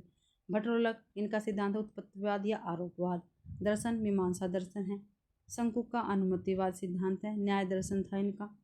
भट्टनायक का भुक्ति या भोगवाद साख्य दर्शन से थे। अभिनव अभिव्यक्तिवाद या शैव दर्शन से थे। अगला क्वेश्चन है, रूसी रूपवाद के प्रतिकूल अवधारणाएं कौन सी हैं? तो रसवाद, मार्क्सवाद, कलावाद, संरचनावाद। देखते हैं, नीचे कूट दिए गए हैं। तो बी ऑप्शन ठीक है, के ए और बी। रूसी रूपवाद के प्रतिकूल अवधारणाओं में रसवाद एवं मार्क्सवाद है, ठीक है। जबकि कलावाद एवं संरचनावाद रूसी रूपवाद के अनुकूल अवधारणाएं हैं। रूसी रूपवाद के प्रतिकूल अवधारणा में रसवाद और मार्क्सवाद है, ठीक है। हिंदी साहित्य के रीतिकालीन कवि चिंतामणि रसवादी आचार्य है, ठीक है। जो रीतिकालीन कवि है चिंतामणि, वो कैसे आचार्य है भाई, वो रसवादी आचार्य है। नंगेंद्र भी मूलतः रसवादी आलोचक है। मार्क्सवाद कार्ल मार्क्स, फ्रेडरिक एंगेल्स और लेनिन के विचारों का संग्रह है, जिसमें आर्थिक, राजनीतिक और आर्थिक सिद्धांतों का समुच्चय है। 52वां क्वेश्चन है, निम्नलिखित में से रामविलास शर्मा की पुस्तकें हैं, ये हमें बताना है। तो आलोचना के नाम नहीं, प्रेमचंद्र और उनका युग, परंपरा का मूल्यांकन, नई कविता भी नहीं है। तो बी और सी ये रामविलास शर्मा की पुस्तकें रहेंगी।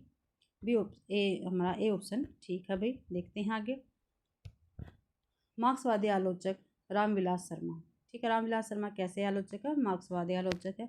उनकी पुस्तकों में प्रेमचंद्र और उनका युग 1952 ईस्वी में प्रकाशित हुई।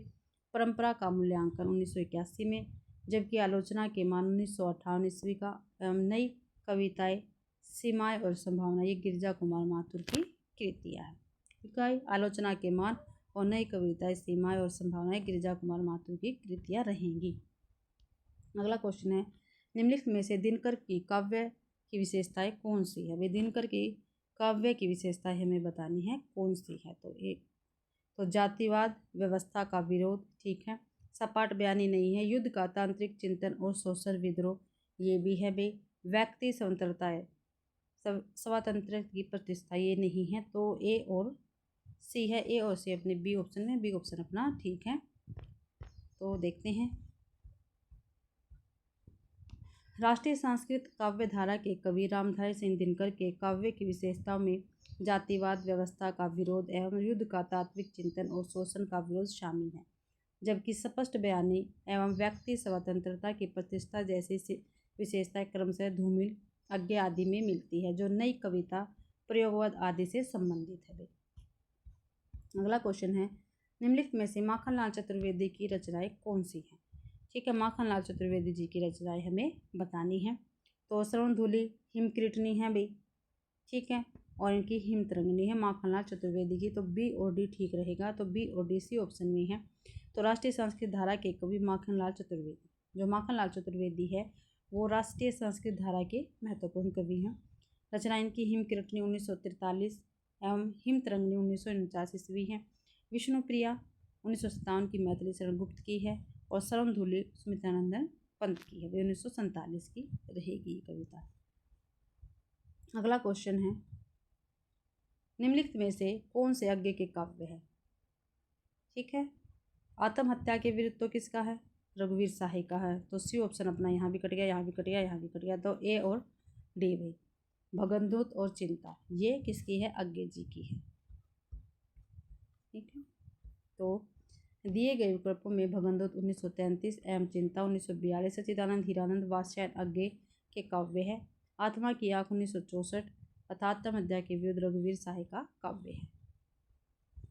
56वां क्वेश्चन है अपना, निम्नलिखित में से कौन सी जयशंकर प्रसाद की कविता है। तो ये अपना 56वां क्वेश्चन है, निम्नलिखित में से कौन सी जयशंकर प्रसाद की कविताएं हैं। करुणा मैं को भाता है तम के पर्दे में आना नहीं, मधुप गुनगुना कर कह जाता कौन कहानी यह, ये है भी इनकी पंक्तियाँ। मेरी आंखों की पुतली में तू बनकर प्राण समा जा रे, गा कोकिला बरसा पावक कर नष्ट भ्रष्ट हो जीर्ण पुतन, ये नहीं है भाई। तो बी और सी है भाई, सही विकल्प बताना तो बी और सी है, बी ऑप्शन अपना ठीक रहेगा। देखते हैं आगे,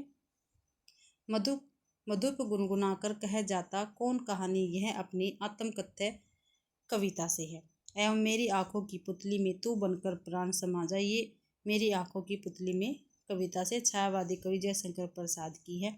जबकि करुणा में को भाता है तम के पर्दे में आना महादेव वर्मा का है, एवं गा कोकिला बरसा पावकर सुमित्रानंद पंत की कविता है। अगला है, झूठा सच उपन्यास के पात्र है, तारा और जयदेव है भाई, सॉरी तारा और जयदेव, ठीक है। और सोमराज और रावत, सोमराज और रावत, देखो तारा और जयदेव और सोमराज और रावत, ये झूठा सच उपन्यास के पात्र रहेंगे। ए और सी अपना ठीक है। यशपाल द्वारा रचित झूठा सच के पात्र है उपयुक्त विकल्पों से तारा, जयदेव एवं सोमराज रावत है, जबकि रूपन बाबू, शनिचर, मंगल, राग दरबारी के हैं श्री लाल शुक्ल के पात्र। अगला क्वेश्चन है 58वां, जगदीश चंद्र द्वारा रचित उपन्यास है। धरती धन अपना है एक तो, ठीक है। तो देखो ए ऑप्शन में जहाँ है तो यानी अपना बी ऑप्शन ठीक रहेगा, ये कट हो जाएगी क्योंकि इसमें ए नहीं है। और मुट्ठी भर कांकर, ये दोनों इसके हैं जगदीश चंद्र माथुर के उपन्यास रहेंगे, बी ऑप्शन अपना ठीक रहेगा भाई। जगदीश चंद्र द्वारा रचित उपन्यास धरती धन है अपना 1972 ईस्वी एवं मुट्ठी भर कांकर 1976 ईस्वी में प्रकाशित हुआ। धरती धन है अपना पंजाब के ग्रामीण दलित जीवन पर आधारित उपन्यास है, और मुट्ठी भर कांकर पंजाबी शरणार्थियों के दुख और संघर्ष की कहानी है। किस्सा गुलाम रमेश चंद्र शाह का है उपन्यास, जबकि यथा प्रस्तावित गिरिराज किशोर का उपन्यास रहेगा।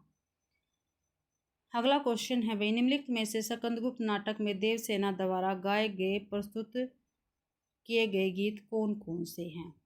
ठीक है भाई, कौन कौन से हैं तो सीधा देख ले क्या, तो कौन कौन से हैं इनके गीत देख लेते हैं। स्कंदगुप्त नाटक में देवसेना द्वारा प्रस्तुत किए गए गीतों में भरा नैनो मन में रूप, भरा नैनो में मन में रूप, ठीक है, ये देवसेना का स्कंदगुप्त में भरा नैनो में मन में रूप, किसी छलिया का अमल अनूप, ठीक है, तो ये क्या है, देवसेना का है। एम शून्य गगन में खोजता जैसे चंद्र निराशा, राका में रमणीय, यह किसका मधुर प्रकाश है, जबकि अन्य गीतों का देवसेना से कोई संबंध नहीं है। ठीक है, तो भाई जो ए और डी है ये इसका रहेगा देवसेना का। ठीक है, ए और डी, देखो ए और डी। भरा नैनो में मन में रूप, किसी छलिया का अमल अनूप, देवसेना का है जो स्कंदगुप्त में है भाई पात्रा। और शून्य गगन में खोजता जैसे चंद्र निराश, राका में रमणीय, यह किसका मधुकर, ये भी देवसेना का ही गीत है, स्कंदगुप्त नाटक की पात्रा है। अगला क्वेश्चन है भाई 60वां, भारतेंदु की निम्नलिखित मौलिक नाट्य रचनाओं में कौन से प्रहसन हैं? ठीक है, तो प्रहसन बताने हमें कौन कौन से। वेद की हिंसा न भवती, एक तो ये है, नील देवी नहीं है भाई, ये भी नहीं, और भारत दुर्दशा है, तो सॉरी भाई अंधेर नगरी है, भारत दुर्दशा नहीं, अंधेर नगरी है, तो ए और सी अपना ठीक रहेगा।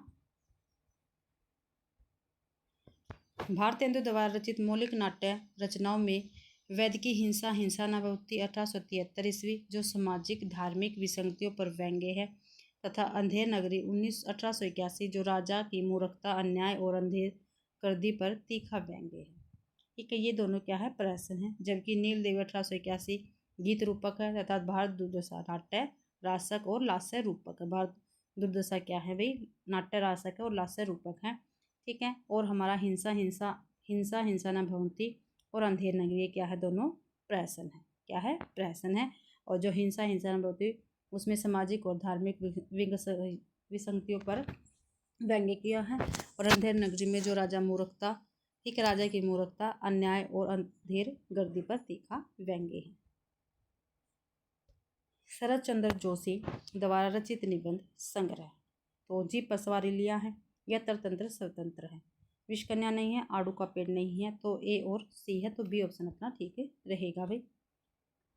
तो शरद जोशी द्वारा रचित निबंध संग्रह जी पर सवार इलिया एवं यत्र तंत्र सर्वत्र है, जबकि विषकन्या रविंद्रनाथ त्यागी का निबंध संग्रह है। ठीक है, किसका है, रविंद्रनाथ त्यागी का विषकन्या निबंध संग्रह। आड़ू का पेड़ रमेश चंद्र शाह का निबंध संग्रह, आड़ू का पेड़ किसका, रमेश चंद्र शाह का निबंध संग्रह है। शरद जोशी के अन्य चर्चित निबंध संग्रहों में यथासंभव, हम भ्रष्टन के भ्रष्ट हमारे, किसी बहाने, राह किनारे बैठ, तिलस्मी, दूसरी सतह आदि शामिल, ये शरद चंद्र जोशी के चर्चित निबंध संग्रह रहेंगे भाई। अगला है हरिशंकर परसाई द्वारा रचित निबंध संग्रह कौन से हैं? तो तुलसीदास चंदन घिसे, एक तो ये है, और इनका है अपनी अपनी बीमारी, ये दोनों हरिशंकर परसाई के ही निबंध संग्रह हैं, तो ए और बी अपना ठीक होगा, ए ऑप्शन अपना ठीक है भाई। अगला क्वेश्चन है, आगे है तुलसीदास चंदन घिसे 1986, अपनी अपनी बीमारी 1972। ठीक है, तो संग्रह प्रसिद्ध व्यंग्यात्मक निबंधकार हरिशंकर प्रसाद द्वारा रचित है, जबकि बबुल और क्रैक्टस रामदरस मिश्र का है। ठीक है, बबुल और क्रैक्टस किसका है, रामदरस मिश्र का है, ये निबंध है। एवं एक भोर जुगनू की ललित निबंधकार नर्मदा प्रसाद उपाध्याय का निबंध संग्रह रहेगा। अभी एक भोर जुगनू की ये ललित निबंधकार है कौन, नर्मदा प्रसाद उपाध्याय का ये निबंध संग्रह रहेगा। अगला क्वेश्चन है नामवर सिंह द्वारा रचित पुस्तकें। ठीक है, तो कौन सी है नामवर सिंह द्वारा रचित पुस्तकें, ये देखते हैं। कहानी नई कहानी, ठीक है भाई, साहित्य के समाज शास्त्र की भूमिका नहीं, इतिहास और आलोचना, ये नामवर सिंह की दोनों पुस्तक हैं, ए और सी, डी ऑप्शन ठीक रहेगा। आगे देखते हैं नामवर सिंह द्वारा रचित पुस्तकों में कहानी नई कहानी 1965 एवं इतिहास और आलोचना 1957 जैसे आलोचना ग्रंथ शामिल हैं, जबकि साहित्य के समाज शास्त्र की भूमिका 1989 मैनेजर पांडे एवं भक्ति काव्य और लोक जीवन 1983 शिव कुमार मिश्र की आलोचनात्मक कृति है भाई। ठीक है, 64वां है, निम्नलिखित काव्य कृतियों में से कौन सी रचनाएं सन 1936 में प्रकाशित हुई? तो भाई कौन सी हुई थी? एक तो कामायनी हुई थी 1936 में, और एक राम की शक्ति पूजा। ये दोनों क्या थे? 1936 में प्रकाशित हुई थी। तो बी ऑप्शन अपना ठीक रहेगा। ठीक है, उपयुक्त में दी गई काव्य कृतियों में कामायनी जयशंकर प्रसाद एवं राम की शक्ति पूजा सूर्यकांत त्रिपाठी निराला 1936 ईस्वी में प्रकाशित हुई थी, जबकि गुंजन सुमित्रानंदन पंत की 1932 में प्रकाशित हुई थी। पल्लव भी सुमित्रानंदन पंत की ये 1928 में प्रकाशित हुई थी भाई। अगला क्वेश्चन है 65वां क्वेश्चन है,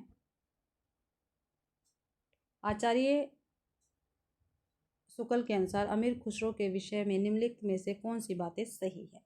कबीर की अपेक्षा खुसरो का ध्यान बोलचाल की भाषा की ओर अधिक था। बिल्कुल ठीक है। खुसरो का लक्ष्य जनता का मनोरंजन था।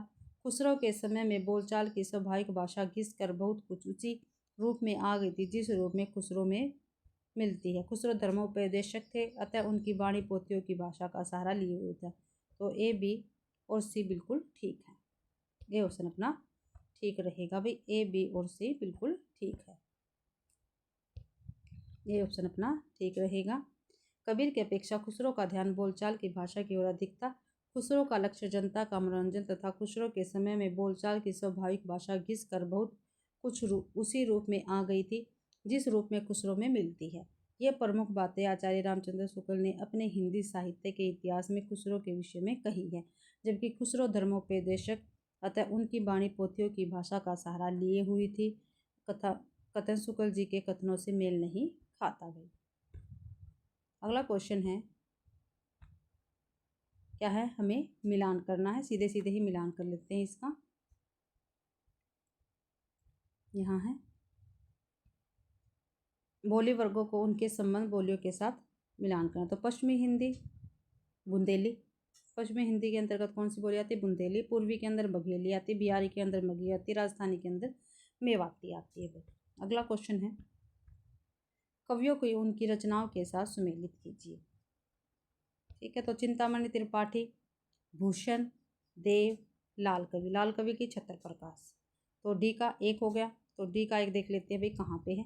तो ये बी ऑप्शन में है, तो बी ऑप्शन अपना ठीक रहेगा। तो देखते हैं, चिंतामणि त्रिपाठी की है काव्य प्रकाश, ए का 2 हो गया।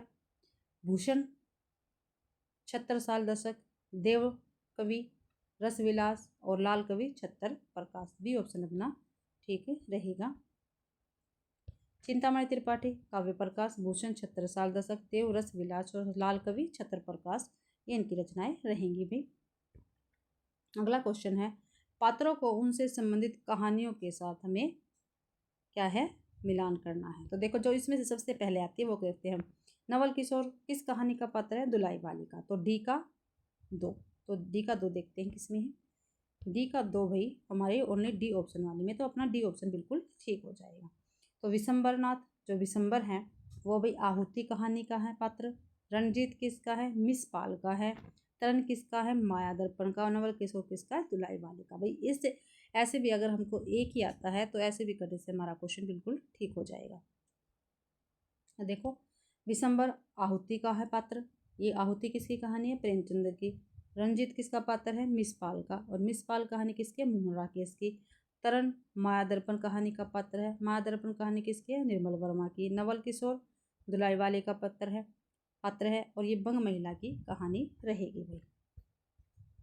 अगला क्वेश्चन है, निम्नलिखित निबंध संग्रह को उनके लेखकों के साथ सुमेलित कीजिए। निबंध संग्रह है, उनके लेखकों के साथ हमको इसका मिलान करना है। तो सबसे पहले हमें जो आता है हम वो करते हैं। तो आचरण की सभ्यता किसके? अध्यापक पूर्ण सिंह की है। तो सी का 1 हो गया। तो सी का 1 देख लेते हैं किसमें है, हमारे ए ऑप्शन में है। तो ए ऑप्शन अपना ठीक रहेगा। ठीक है, तो आस्था और सौंदर्य ये रामविलास शर्मा की है भाई। इसकी है रामविलास शर्मा की है।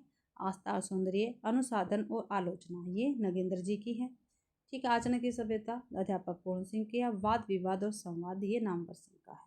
ठीक है, तो ए ऑप्शन अपना ठीक रहेगा। यहाँ भी देख लेते हैं, निबंध संग्रह आस्था और सौंदर्य 1961 ईस्वी में प्रकाशित हुई, ये रामविलास शर्मा का है। अनुसंधान और आलोचना 1961 में प्रकाशित हुई, ये डॉक्टर नगेंद्र का भी। आचरण की सभ्यता अध्यापक पूर्ण सिंह का है। वाद विवाद और संवाद 1959 में प्रकाशित हुए, नामवर सिंह का है। अब इस सूची 1 में दिए गए कवियों की सूची 2 में दिए गए कविता संग्रह से हमें सुमेलित करना है। तो रघुवीर सहाय आत्महत्या के विरुद्ध जो हमें आता है पहले हम वो मिलाएंगे। तो ए का 2, तो ए का 2 ही 2 ऑप्शन में है, इसलिए थोड़े और आगे चलते हैं। अब देखो बी का 4 होगा केदारनाथ सिंह जमीन पकड़ी, क्योंकि दोनों में यही है। ठीक है, अब सी से ही हमें कंफर्म हो जाएगा कौन सा है। तो कुंवर नारायण आत्मजय, कुंवर नारायण आत्मजय। तो सी का 3, तो डी ऑप्शन अपना ठीक रहेगा। सर्वेश्वर दयाल काठ की घंटियाँ, तो डी का 1 पे डी ऑप्शन अपना ठीक रहेगा इस क्वेश्चन का। यहाँ पर देख लेते हैं। रघुवीर सहाय आत्महत्या के विरुद्ध, केदारनाथ सिंह जमीन पक रही है, कुंवर नारायण आत्मजयी, सर्वेश्वर दयाल सक्सेना काठ की घंटियाँ। अगला क्वेश्चन है सूची 1 को सूची 2 से मिलान कीजिए। तो आनंद कादम्बनी समालोचक भारतेंदु सारसुधा निधि।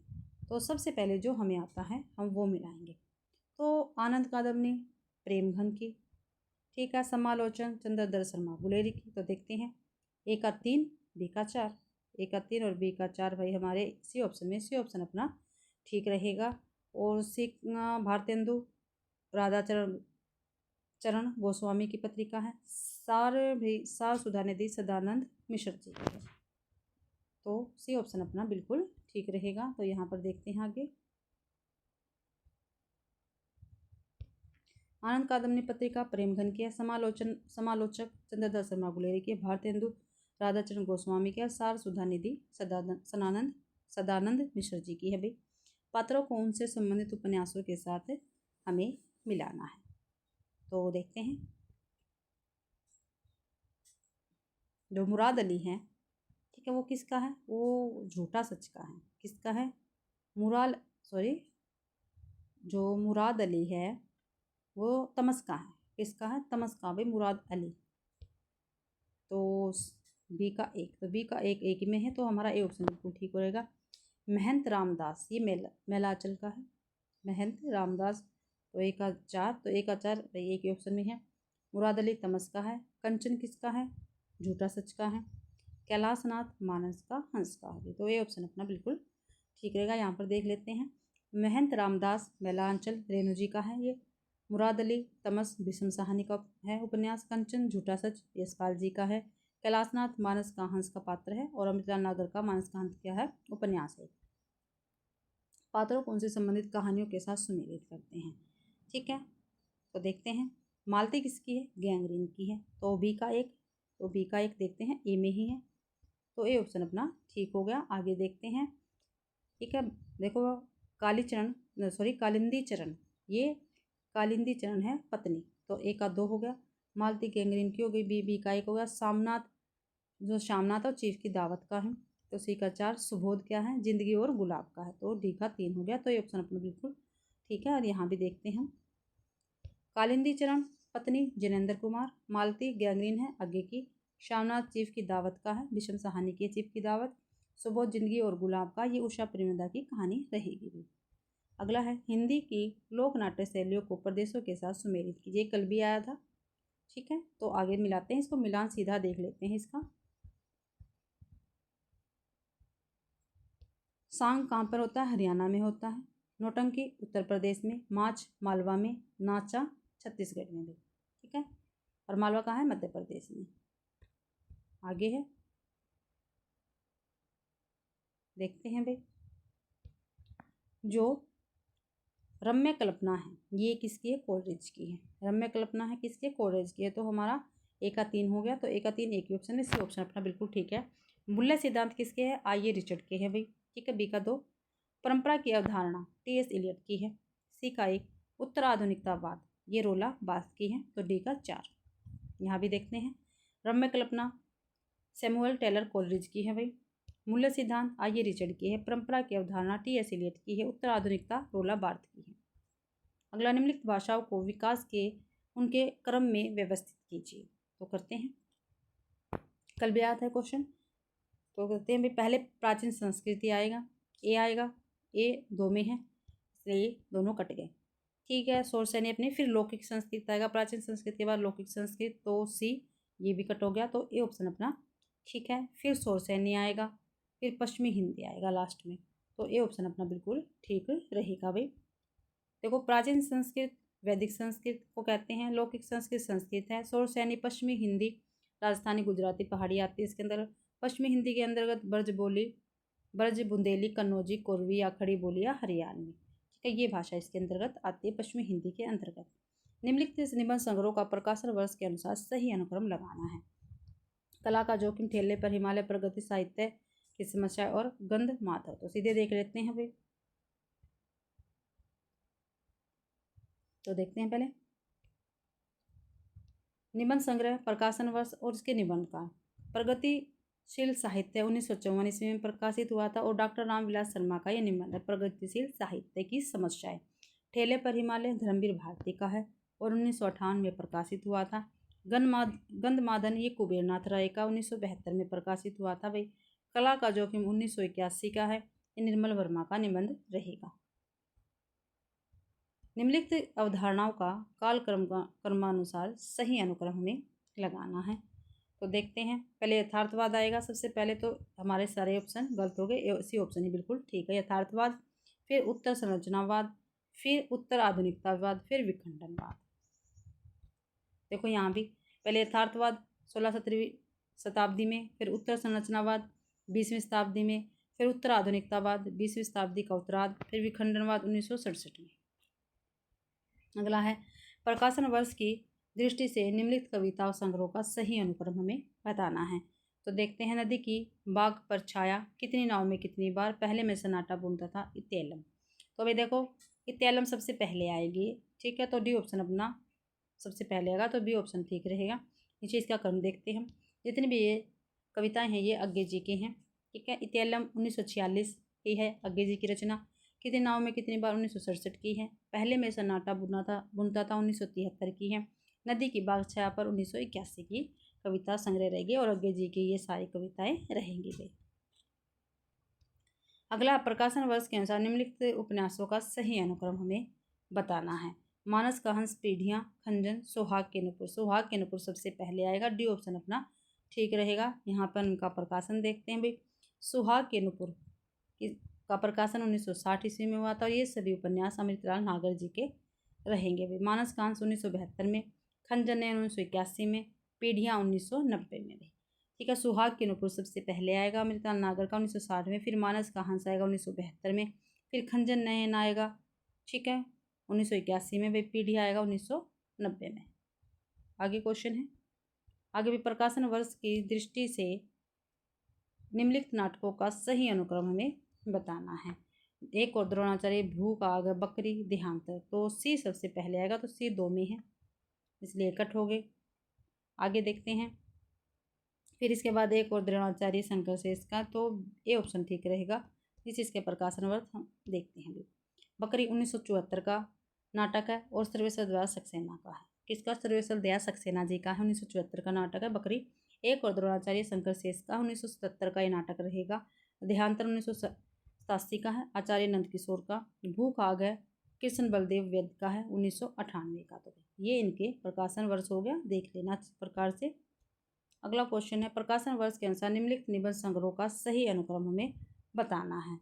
तो त्रिशंकु सबसे पहले आएगा, आदि और अंत, त्रिश की याद, रेती के फूल, त्रिशंकु। तो त्रिशंकु सबसे पहले आएगा, डी ऑप्शन अपना ठीक रहेगा। अब इनको देखते हैं, इनका प्रकाशन वर्ष देखते हैं। त्रिशंकु 1945 का है और अज्ञे जी का है ये।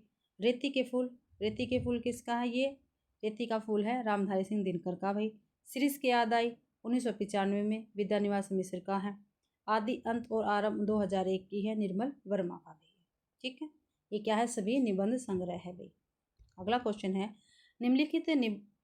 निम्नलिखित दलित आत्मकथाओं को प्रकाशन वर्ष की दृष्टि से सही अनुक्रम बताना है। तो झूठन, शिकंजे का दर्द, मुर्दैया, अपने अपने पिंजरे, ये चारों की चारों क्या है? दलित आत्मकथाएं हैं भाई। तो डी ऑप्शन सबसे पहले आएगा, अपने अपने। तो ये ऑप्शन अपना ठीक रहेगा, ठीक है। यहाँ पर हम देखते हैं इनका प्रकाशन वर्ष।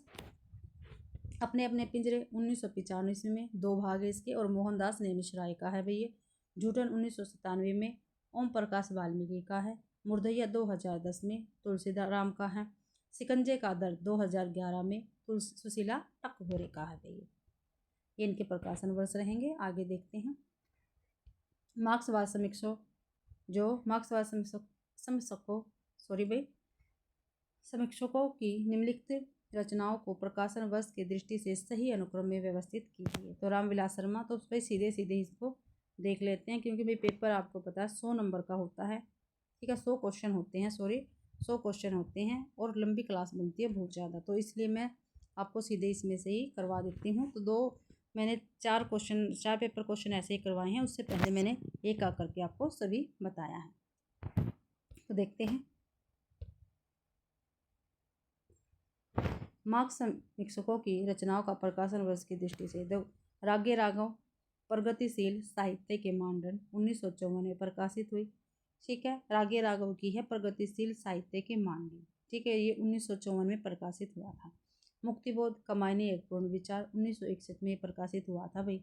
शिव कुमार मिश्र मार्क्सवादी साहित्य चिंतन इतिहास का सिद्धांत, ये 1973 में प्रकाशित हुआ था।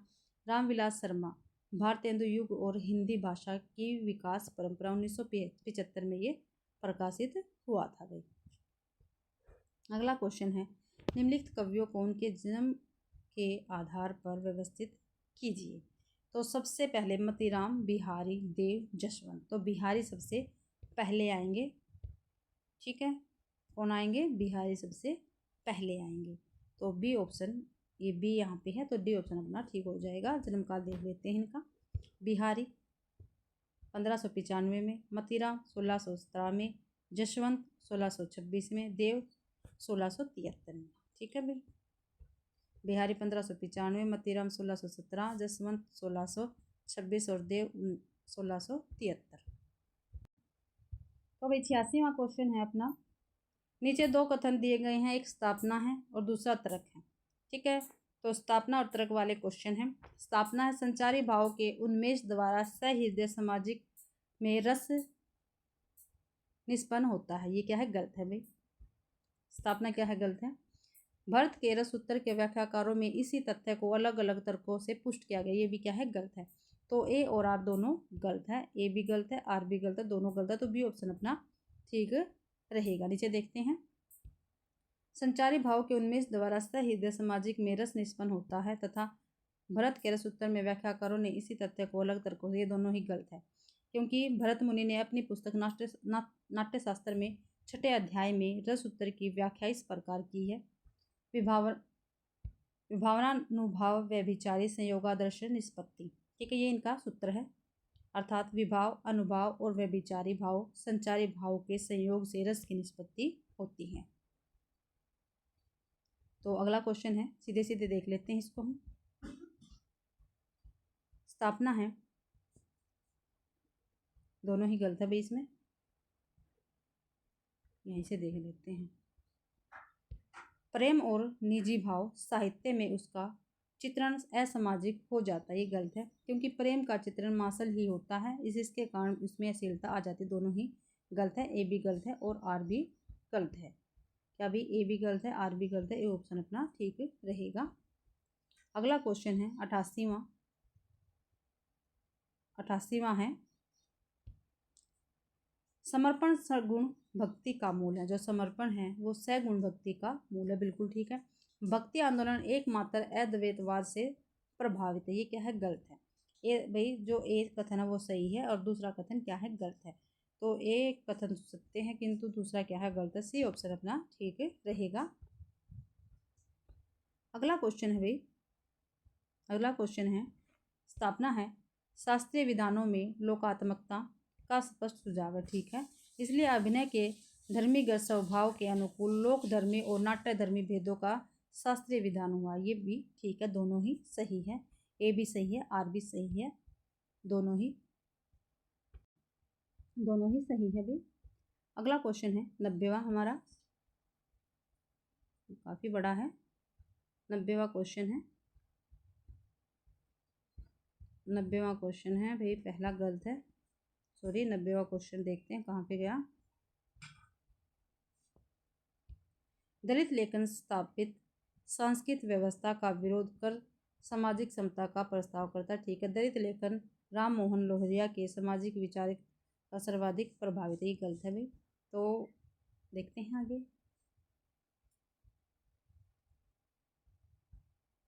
पहला ठीक है, दूसरा गलत है। ठीक है, पहला सही है, दूसरा गलत है, सी ऑप्शन ठीक रहेगा। देखो दलित लेखन, ये तो यहाँ तक तो हमारा हो गया, क्योंकि दलित साहित्य से तात्पर्य दलित जीवन और उसकी समस्या को केंद्र में रखकर हुए लेखन से दलितों को हिंदू समाज व्यवस्था में सबसे निचले पायदान पर होने के कारण न्याय, शिक्षा, समानता तथा स्वतंत्रता आदि मौलिक अधिकारों से भी वंचित रखा गया है। तो भाई ये हमारा परिच्छेद है यानी गद्यांश है। उसके बाद क्या है, हमारे क्वेश्चन स्टार्ट हो जाएंगे 91 से लेकर 100 तक। 2 गद्यांश आएंगे हमारे, फिर हमें करना है। तो देखते हैं। संत